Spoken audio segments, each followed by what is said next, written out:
Stop.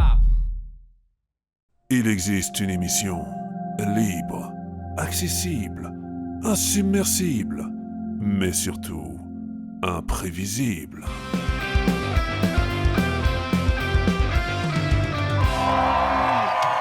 Bonsoir messieurs, mesdames, pour cette émission de ce soir. Ce soir, nous allons parler d'une figure controversée, quelqu'un dont vous avez déjà entendu parler auparavant, fort probablement, qui est un sujet de conversation un peu partout. Mais avant toute chose, sur le plateau de l'Hostie de Phénomène, nous voulons savoir, très cher public, comment allez-vous? Super, oui. Alors, et remercions aussi nos très chers téléspectateurs. Oui, voilà. Nos très chers téléspectateurs pour l'émission de ce soir, oui. Alors, nous avons un invité spécial, comme je vous l'ai dit, une figure dont vous avez probablement déjà entendu parler dans cette publicité assez controversée, assez connue, qui fait le sujet des médias ces temps-ci. Alors, remercions pour sa visite notre invité spécial, Monsieur Chuck Fincher. Comment allez-vous? Salut Tommy, ça va très bien et toi? Je suis très content d'être là ce soir. Alors Chuck, mon ami, dites-moi, qu'est-ce que ça fait d'être devenu, du jour au lendemain, un multimillionnaire sous le dos de millions et millions d'arbres pour produire un livre?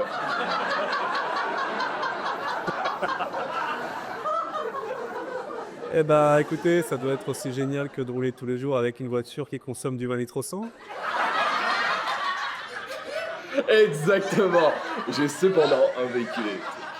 Alors, pour cette émission de ce soir, l'objectif est plus ou moins de faire, une révise des phénomènes qui entourent votre vie ces temps-ci.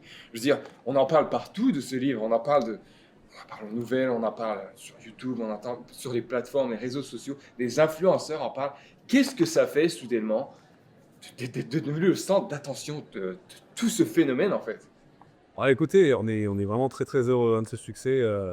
On s'attendait pas, je dois vous confesser qu'on s'attendait pas à un tel succès, mais par contre on est très très heureux et pourvu que ça dure. D'ailleurs, je tiens à remercier nos sponsors CyberNordVPN avec... Et le phénomène de Fight Club sort quand même du cadre ordinaire de la sortie de certains livres.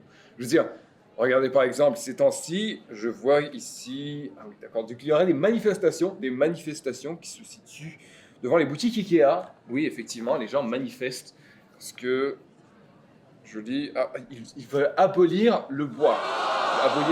D'accord? Et je vois une augmentation significative, oui, l'apparition du nom Fight et Club pour les nouveau-nés. Alors, qu'avez-vous à dire sur la chose?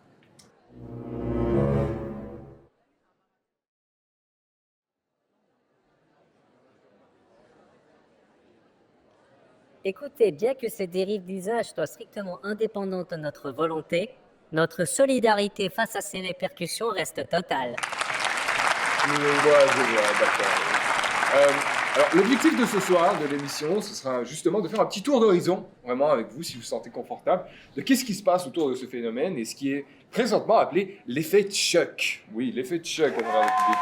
Et avant toute chose, bien sûr, la question qui doit titiller l'audience, oui, c'est...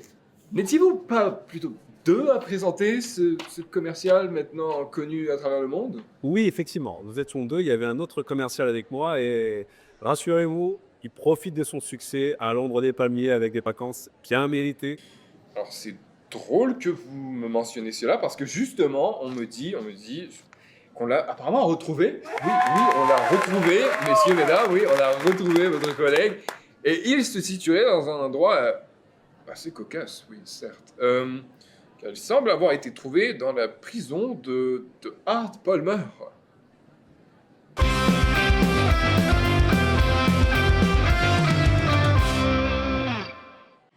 Bande de complices d'assis de trous du c***, d'auteurs qui ont fait ce livre, à bas le Fight Club, ainsi que son film, son hostie de film, qui a provoqué la débauche à l'extérieur et qui m'a emmené dans ce trou à rats pourri. À cause de eux, je me suis retrouvé ici. Tout le monde est dans le coup, même mon chat est dans le coup. Tout le monde, tous ces assis de trous de sont dans le coup. Même Satan, le diable en personne, dans le coup. Il doit bien se foutre de ma gueule en ce moment. J'en ai marre. Je peux même pas me casser. Un commentaire là-dessus, Chuck? Écoutez, bien que ces dérives d'usage soient strictement indépendantes de notre volonté, notre solidarité face à ces répercussions reste totale. Je vois. Oui, bien sûr. Mais, au sujet plutôt. Amour, folie, controverse. Ce qui est important, c'est surtout de savoir l'opinion du public. Alors justement, nous avons pris le temps d'aller interviewer un vendeur d'un magasin de savon et de produits bio qui semble avoir des difficultés à cause de cette tendance, de ce mouvement à travers le monde. C'est ici, au cœur de Détroit, que se trouve la grande usine de la marque Polymère Nature, une entreprise reconnue dans le domaine de la santé. Pour Martin Passin, un employé de longue date, la sortie du livre Fight Club a provoqué un retournement inattendu. A priori, ça peut sembler une bonne nouvelle pour mon entreprise qui est Polymère Nature, puisque les chiffres ont énormément doublé, ont été en croissance constante ces derniers jours. Mais ce n'est pas une si bonne nouvelle que ça, puisque nos produits sont certes vendus en quantité phénoménale, mais pas pour les bonnes raisons. Puisque les gens se servent de nos produits bio tels que nos savons, marée noire apaisante, Tchernobio, ainsi que amiante cononante, tout ça pour fabriquer des explosifs. Et à cause de cela provoque une vague de chaos à travers toute la ville, à tel point que nos entrepôts se font dérober et nos camions se font vider. Mais alors, comment Polymère Nature va réagir face à cela? Pourront-ils conserver leur savoir-faire? Ou vont-ils s'en laver les mains, quitte à essuyer les plâtres? La seule solution possible est de simplement retirer toute substance en lien avec l'uranium et tout ce qui est susceptible de provoquer de l'explosion. Comme par exemple remplacer ça par du sable et tout, de la roche. Mais ça ne fonctionnera pas au sein de notre entreprise, donc c'est une solution inenvisageable.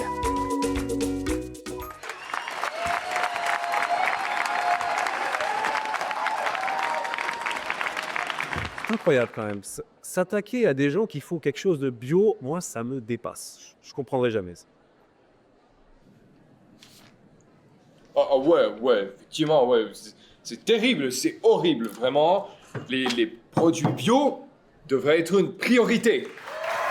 Mais quand même, tu serais peut-être d'accord avec moi, mais les gens sont un petit peu cons quand même, parce que ils se prennent la tête à essayer de faire des explosifs avec du savon biologique, alors que tout le monde sait pertinemment qu'il suffit juste de 3 petits éléments que tout le monde a chez soi pour faire un explosif qui détruirait un abri de puce. On est d'accord? Il suffit un peu de citron, un peu d'huile de coco, et surtout un truc que tout le monde a. Au niveau des personnalités publiques, alors on a interviewé pas mal de monde, et justement, étrangement, plein de personnes semblent cependant accueillir le phénomène de façon très très positive, oui. Une plume chirurgicale, un esprit érudit, des classiques de la littérature tels que Dieu sait bien, moi c'est mieux, ou encore Achetez-vous un cerveau. Et qui mieux que le célèbre auteur, philosophe, dramaturge et détenteur du prix Nobel de la paix, Gautran de Salo, pour nous parler du phénomène Fight Club. Fight Club est une œuvre littéraire fantastique, comparable à Peppa, Mickey, mais ce ne vaut pas les livres que j'ai écrits. Et l'humain dans tout ça, comment Fight Club peut-il avoir un impact sur sa vie? Ma vie familiale a été absolument améliorée par Fight Club, car j'ai réussi à mieux enseigner mes enfants comment aller à l'école et comment vivre avec la violence. Ils font une connerie, je les frappe, comme je frappe ma femme. Quoi? Comme... Pour le célèbre écrivain, le livre Fight Club est rapidement devenu un grand classique. Mais qu'en sera-t-il dans l'avenir? Fight Club pourra modifier la pensée du monde pour avoir plus de violence, plus de guerre, plus de conflits entre les pays, afin de créer des Fight Clubs, de créer la violence, de pouvoir finalement se rassembler dans son cœur avec un point sur la gueule.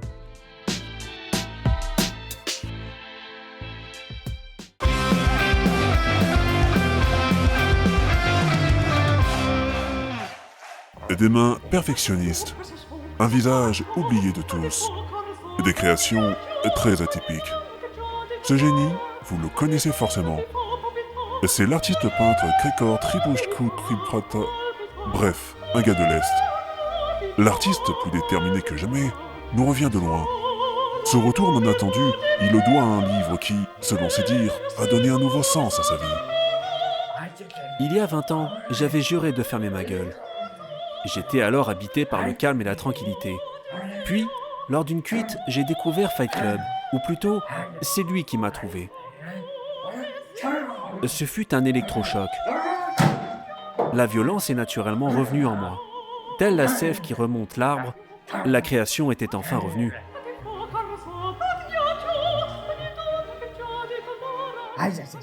Je n'ai jamais ressenti cela, à part peut-être une fois avec mon arrière-tante Gisette. D'ailleurs, je vous jure que c'était un accident. Mais qu'importe, ce livre a changé ma vie. Et je suis prêt désormais à changer le monde avec toute la violence de ma créativité.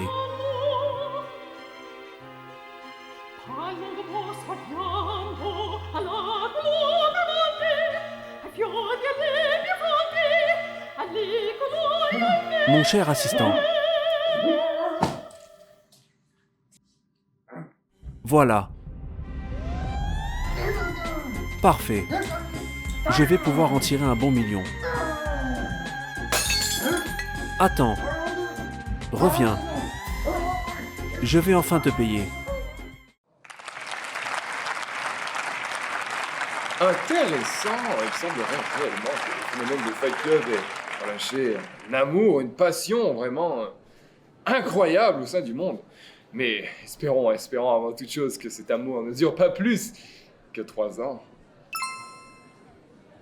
Alors, c'est vrai que même si tout cela m'enchante, je trouve quand même, là, il y a quand même un côté un peu dangereux à ça. Alors, si vous voulez mon avis personnel sur ça, je pense que là... Oh, il semblerait qu'on me dise à l'oreiller qu'on ait le retour d'une personnalité très connue justement au sujet. Alors, messieurs, mesdames, applaudissez pour notre invité spécial, Monsieur Bill Cash. Ok, donc moi, à mon avis, tout le monde s'en fout. C'est génial, hein. Bravo. Pas t'en fous, check. Nous nous retrouvons en direct avec monsieur Bill Cash. Bill Cash, une sommité dans le monde de la finance, un expert de l'économie et historien économique. Bonjour monsieur Bill. Bonjour. Aujourd'hui, nous voulions vous poser la question. Comment pensez-vous que Fight Club a affecté l'économie mondiale depuis sa sortie? Fight Club a énormément affecté le monde de la bourse, car des gens ont acheté le film, le livre, du savon pour créer des explosifs. Eh bien, excusez-moi. Ah, c'est Trump. Il arrête pas de m'appeler.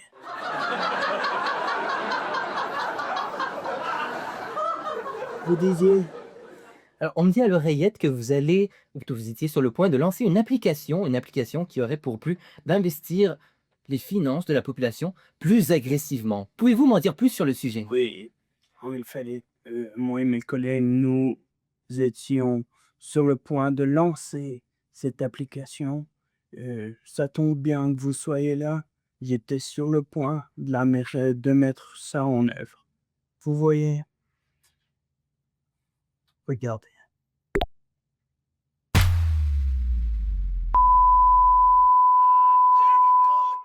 Ah, vous entendez?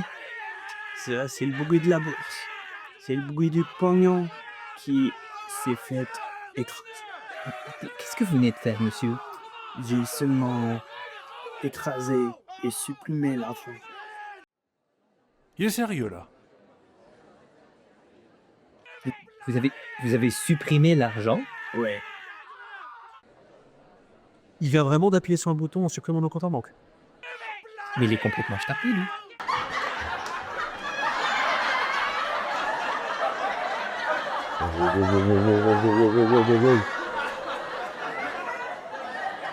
Oh, le con. Alors, pour tous les téléspectateurs, Il a vraiment supprimé les comptes en banque. Comme ça, de... Y'a que moi que ça choque. vous me direz merci.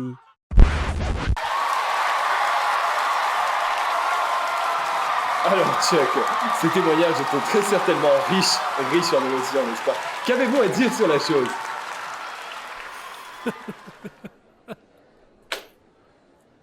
Est-ce que tout le monde est devenu complètement con? Mais qu'est-ce que la vie si ce n'est pas un peu de folie, bien sûr, mon ami? Attendez là. On part...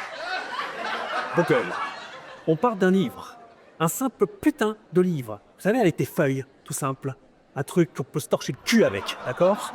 Et là, il y a des gens qui ont pété des plombs. Est-ce qu'il y a que moi que ça choque dans ce putain de pays?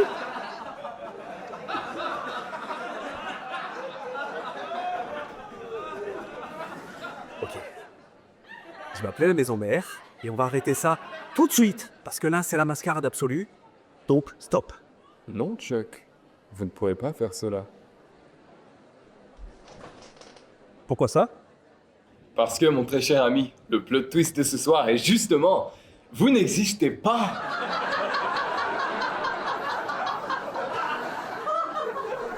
Pareil. Oui, mon ami, justement, comme tout ce public ici présent, vous n'existez pas. Vous n'êtes pas une vraie personne, mon ami.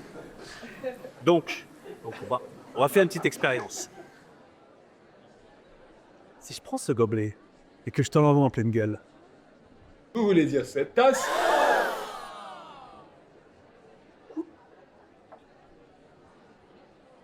oh non! Oh non, putain, non, mais c'est la 3e fois cette semaine, merde, putain! Un tonnerre d'applaudissements pour notre invité spécial de ce soir, Monsieur Chuck Fincher, une de mes nombreuses personnalités, oui. Oui, messieurs, mesdames, un tonnerre d'applaudissements. Eh oui, très cher public, c'est déjà la fin du monde tel que vous le connaissez. Tout cela orchestré par quelqu'un que vous connaissez probablement déjà, une figure assez connue dans le monde du show business, moi-même.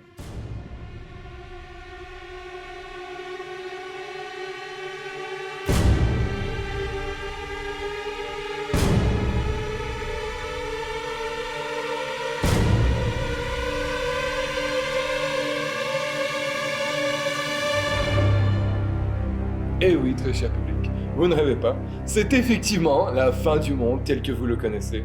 Alors profitez de votre soirée, passez du temps avec vos proches, amusez-vous, car c'est très bientôt la fin.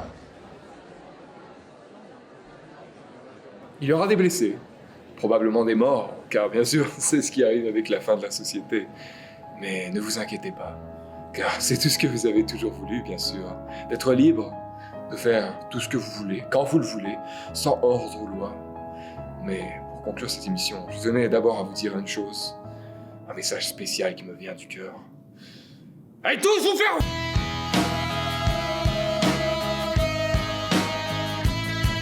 With your feet on